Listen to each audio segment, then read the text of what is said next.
नमस्कार। आज हम एक बहुत ही दिलचस्प विषय पर बात करने वाले हैं। हाँ, एक ऐसा विषय जो सदियों से जिज्ञासा जगाता रहा है, सुदर्शन चक्र। बिल्कुल। और हमारी चर्चा का आधार है अवधेश राणा का एक लेख जिसका शीर्षक है सुदर्शन चक्र, भारत का पहला स्मार्ट अस्त्र। ये शीर्षक ही अपने आप में काफी कुछ कहता है।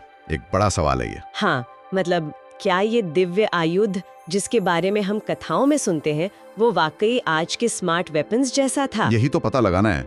हम इसे सिर्फ आप कह सकते हैं पौराणिक नजरिए से नहीं देखेंगे। नहीं, बिल्कुल नहीं। राणा के लेख के आधार पर हम इसे तकनीक और विज्ञान की संभावनाओं से भी जोड़ के समझने की कोशिश करेंगे। सही। तो ये सिर्फ आस्था की बात नहीं रह जाती।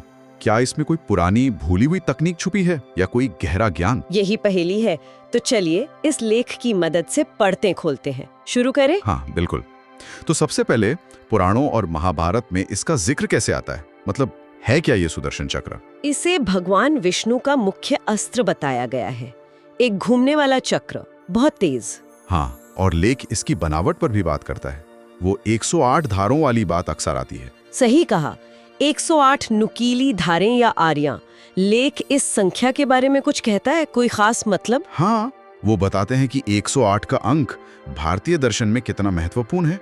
जैसे 108 उपनिषद हैं या माला में भी 108 मनके होते हैं, पवित्र नाम। अच्छा, तो ये सिर्फ एक गिनती नहीं है, इसमें मतलब एक प्रतीक छिपा है। और सुदर्शन नाम का भी अपना अर्थ है। सु मतलब शुभ और दर्शन मतलब दृष्टि, शुभ दृष्टि। बिल्कुल। तो ये सिर्फ मारने वाला हथियार नहीं है, ये शुभ दृष्टि, सही समझ, विवेक, इसका भी प्रतीक है। मतलब ये विनाशक शक्ति के साथ साथ एक नैतिक शक्ति भी है। हाँ, निश्चित रूप से। लेख इसी पर जोर देता है। ये धर्म, न्याय, सत्य का प्रतीक है। अच्छा। जैसे विष्णु पुराण में जिक्र है कि विष्णु जी ने असुरों का संहार करके धर्म की स्थापना के लिए इसका इस्तेमाल किया। और भागवत पुराण में वो शिशुपाल वध वाली घटना। हाँ, वो तो बहुत प्रसिद्ध है। जब शिशुपाल ने अपनी 100 गलतियों की सीमा पार कर दी तो श्री कृष्ण ने इसी चक्र से उसका वध किया। तो मतलब इसका प्रयोग सोच समझकर एक नैतिक उद्देश्य के लिए होता था। अच्छा, अब आते हैं उन खासियतों पर जो आज के समय में इतनी चर्चा का विषय है। लेख में पहली चीज है ऑटो टारगेटिंग, स्वचालित लक्ष्य साधना। हाँ, और ये वर्णन जो है वो काफी हैरान करने वाले हैं। कैसे? मतलब कैसे काम करता था ये? कहते हैं कि एक बार लक्ष्य तय हो गया तो ये चक्र उसे खुद ही खोज लेता था। खुद ही? हाँ, चाहे वो कहीं भी छिप जाए, ये उसका पीछा करता था और उसे नष्ट करके ही वापस आता था। कमाल है। मतलब किसी बाहरी कंट्रोल की जरूरत नहीं, जैसे अपनी ही समझ हो इसमें। हाँ, वर्णन तो कुछ ऐसा ही आभास देते हैं, जैसे इसमें अपनी निर्णय क्षमता हो। ये तो बिल्कुल आज की क्रूज मिसाइल या उससे भी आगे की बात लगती है। और रफ्तार, गति के बारे में क्या? गति तो लगभग अकल्पनीय बताई गई है। अच्छा। लेख कहता है कि मन की गति से भी तेज, पलक झपकते ही मीलों दूर। बाप रे। हाँ, मतलब अगर आज की भाषा में कहें तो सुपरसोनिक, हाइपरसोनिक, ये शब्द भी शायद कम पड़ जाएं। ऐसा लगता है जैसे बस सोचा और पहुंच गया। और फिर वो तीसरी बात, इसकी अविनाशी शक्ति। मतलब इसे रोका नहीं जा सकता था। हाँ, यही माना जाता है। अजय, कोई भी अस्त्र शस्त्र, कोई दैवीय शक्ति इसे रोक नहीं सकती थी, नष्ट नहीं कर सकती थी। हम हर बाधा को पार कर जाता था। इसीलिए तो ये परम हथियार कहलाता है। और एक चौथी चीज भी थी, इसका ऊर्जा स्वरूप। ये क्या है? हाँ, ये इसे और भी रहस्यमय बनाता है। मतलब लेख के अनुसार वर्णन ऐसे हैं जैसे ये कोई धातु का ठोस चक्र न हो।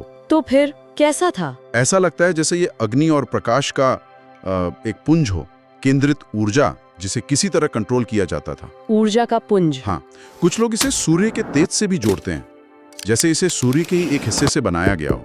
अच्छा। तो ये से बिल्कुल पारंपरिक हथियारों से अलग कर देता है। ये सब सुन के तो वाकई दिमाग चकरा जाता है। लेकिन यहाँ ये ध्यान रखना जरूरी है, जैसा आपने पहले भी कहा था कि ये सब पौराणिक वर्णन है। हाँ, बिल्कुल। इनकी आज की तकनीक से तुलना वो थोड़ी सावधानी से करनी होगी। हाँ, और अवधेश राणा का लेख भी यही संतुलन साधने की कोशिश करता है।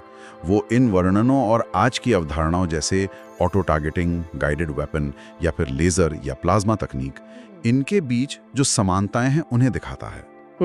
लेकिन वो ये दावा नहीं करता कि वही तकनीकें थीं। ये बस एक तरह से प्राचीन कल्पनाओं और आज के विज्ञान के बीच एक पुल बनाने की कोशिश है। सही। ये सोचने पर मजबूर करता है कि क्या ऐसी क्षमताएं सिर्फ कल्पना थीं या किसी और सच्चाई का इशारा। बिल्कुल। ठीक है, अब आते हैं इसकी उत्पत्ति पर। ये बना कैसे? क्या कोई एक ही कहानी है? नहीं, एक तो नहीं है, कई कहानियां हैं। लेख में भी जिक्र है। अच्छा, जैसे? ये जो बहुत प्रसिद्ध है वो है कि देवशिल्पी विश्वकर्मा ने इसे बनाया। विश्वकर्मा ने? हाँ, कहते हैं सूर्यदेव का तेज इतना ज्यादा था कि कोई सह नहीं पाता था, तो विश्वकर्मा ने उनके तेज को थोड़ा कम किया, उसे तराशा और उसके 8वें हिस्से से विष्णु जी के लिए ये चक्र बनाया। दिलचस्प। और कोई कहानी? एक और मान्यता है जो इसे महर्षि भृगु के वरदान से जोड़ती है। भृगु ऋषि? हाँ, कहते हैं उन्होंने विष्णु जी को ये वरदान दिया ताकि वो अधर्मियों का नाश करके धर्म की रक्षा कर सकें। और शिव जी से जुड़ा भी कुछ है? हाँ, शिव पुराण का भी जिक्र आता है कि विष्णु जी की तपस्या से खुश होकर शिव जी ने उन्हें यह चक्र दिया ताकि वो दैत्यों का संहार कर सकें और दुनिया का संतुलन बना रहे। तो कई कथाएं हैं इसके पीछे, सब इसके महत्व को ही दर्शाती हैं। बिल्कुल, अलग अलग कोणों से। अब महाभारत में इसकी भूमिका पर थोड़ा और बात करते हैं। शिशुपाल वध तो सबसे ज्यादा जाना माना उदाहरण है। हाँ, लेख बताता है कि ये युधिष्ठिर के राजसूय यज्ञ के समय हुआ था। अच्छा। शिशुपाल ने भरी सभा ने श्री कृष्ण का अपमान किया। अच्छा। और जब उसके पाप, मतलब वो 100 अपराध वाली बात, हाँ, जो वचन दिया था श्री कृष्ण ने उसकी माँ को, हाँ, जब वो सीमा पार हो गई तब श्री कृष्ण ने सुदर्शन चक्र का आह्वान किया और उसका सिर काट दिया। ये दिखाता है कि चक्र का प्रयोग आखिरी उपाय था न्याय के लिए। और वो द्रौपदी चीरहरण वाली घटना, उसमें कैसे? हाँ, वो भी एक मार्मिक प्रसंग है। लेख के अनुसार जब सभा में द्रौपदी का अपमान हो रहा था, कोई मदद नहीं कर रहा था, तब उन्होंने श्री कृष्ण को याद किया। तो कहते हैं कि श्री कृष्ण ने द्वारका से ही मानसिक रूप से सुदर्शन चक्र का आह्वान किया। मानसिक रूप से? मतलब चक्र वहां गया नहीं? भौतिक रूप से शायद नहीं, लेकिन कुछ व्याख्याएं हैं कि उसकी उपस्थिति या श्री कृष्ण की इच्छा शक्ति ने ही दुशासन को रोक दिया या वो वस्त्र अनंत हो गया। अच्छा, तो ये मानसिक या सूक्ष्म स्तर पर भी काम कर सकता था? ऐसा संकेत मिलता है। हाँ। और युद्ध के मैदान में वहां तो इसका डर ही काफी रहा होगा। जबरदस्त मनोविज्ञानी प्रभाव था। लेख में ये बात भी है कि कई बार तो सिर्फ श्री कृष्ण या विष्णु जी का इसे धारण करना या दिखाना ही काफी होता था। अच्छा। दुश्मन सेना में खलबली मच जाती थी, इसकी ख्याति ही इतनी थी। तो ये सिर्फ भौतिक नहीं, एक मनोवैज्ञानिक हथियार भी था। ये बातें हमें इसके गहरे दार्शनिक मतलब की तरफ ले जाती हैं, प्रतीक के तौर पर। लेख इस बारे में क्या कहता है? हाँ, ये पहलू बहुत गहरा है। लेख बताता है कि सुदर्शन चक्र सिर्फ हथियार नहीं, ये ब्रह्मांडीय व्यवस्था का, आध्यात्मिक सिद्धांतों का प्रतीक है। कैसे? जैसे इसका गोल आकार, ये ब्रह्मांड की अनंतता, उसकी पूर्णता, उसकी निरंतरता का प्रतीक है। एक चक्र जो हमेशा घूमता रहता है। न कोई शुरुआत न कोई अंत। बिल्कुल। और वो 108 धारे। हाँ, वो 108 वाली बात। जैसे हमने पहले कहा, 108 अंक पवित्र है, उपनिषद, नाम, मन के। तो ये धारें शायद ज्ञान के अलग अलग पहलू हों, ये सृष्टि की अलग अलग शक्तियां। अच्छा। और सबसे महत्वपूर्ण, लेख इसे समय चक्र यानी काल चक्र और कर्म चक्र से जोड़ता है। समय चक्र और कर्म चक्र, ये थोड़ा और समझाएंगे? देखिए, समय जो है वो लगातार घूमता रहता है, एक चक्र की तरह। सुदर्शन चक्र उस अनंत समय का प्रतीक है जिसके कंट्रोल में सब है। ठीक है। और वैसे ही कर्म का सिद्धांत है, जैसा करोगे वैसा भरोगे। ये भी एक चक्र है। हाँ, कर्म का फल। बिल्कुल, अच्छे कर्म का अच्छा फल, बुरे का दंड। सुदर्शन चक्र क्योंकि वो धर्म की स्थापना करता है और अधर्म का नाश, तो वो इसी कर्म चक्र की व्यवस्था को बनाए रखने वाले ईश्वरीय नियम का प्रतीक बन जाता है। मतलब ये सिर्फ बाहरी दुश्मनों का नाश नहीं, ये अंदर के दुश्मन, अज्ञान, अहंकार, अधर्म, इनको भी नष्ट करने की प्रेरणा देता है। ये तो बहुत गहरा मतलब है। अच्छा, अब वापस उस मुद्दे पर आते हैं जो सबसे ज्यादा बहस छेड़ता है, आधुनिक विज्ञान से तुलना। लेख इसे कैसे दिखाता है? लेख इस तुलना को काफी ध्यान से पर विस्तार से रखता है।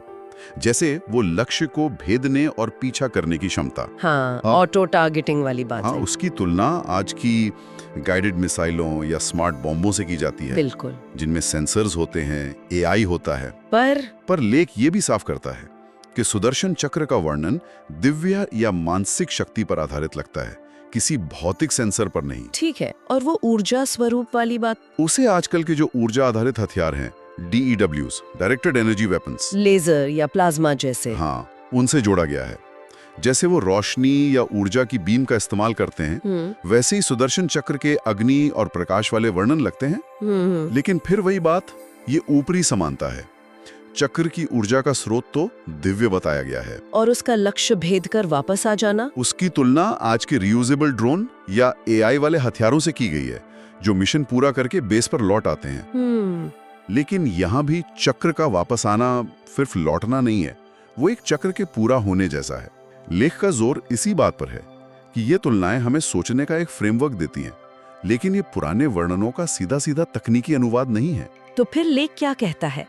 ये तकनीक थी या सिर्फ प्रतीक?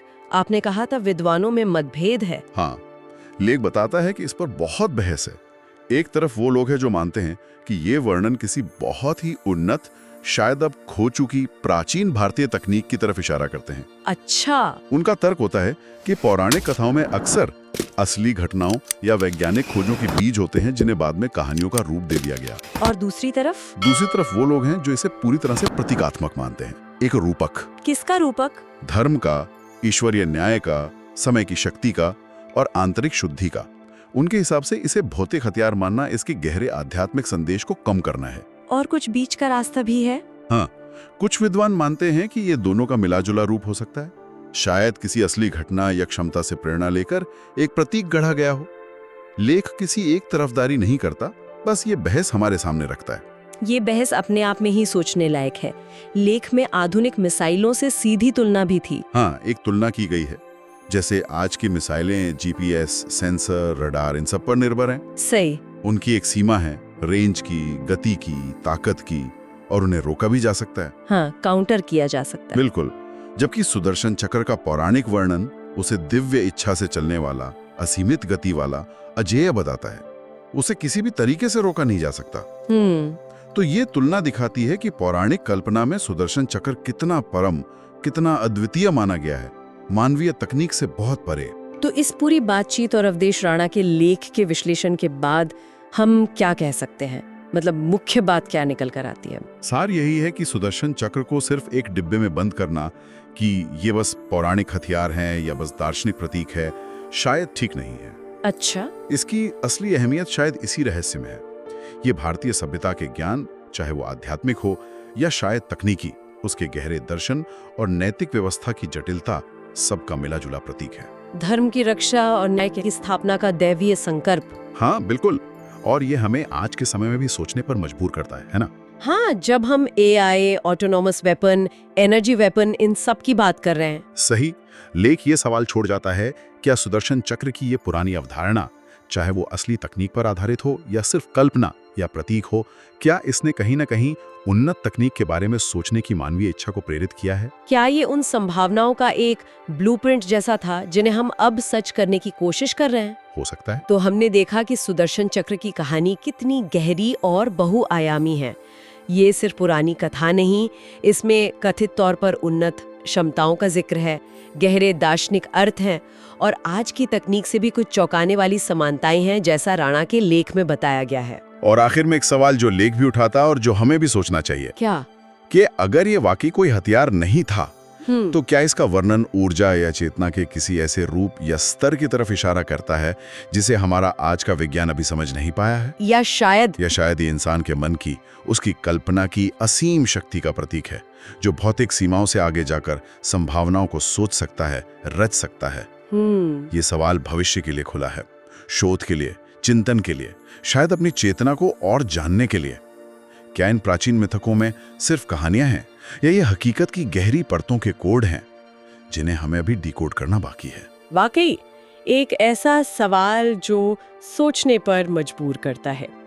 आज की इस गहन पड़ताल में इतना ही। सुदर्शन चक्र वाकई भारतीय संस्कृति, दर्शन और शायद विज्ञान की संभावनाओं का एक अनमोल पहलू है। हाँ, जिसकी परतें खोलना हमेशा ही रोमांचक रहना है।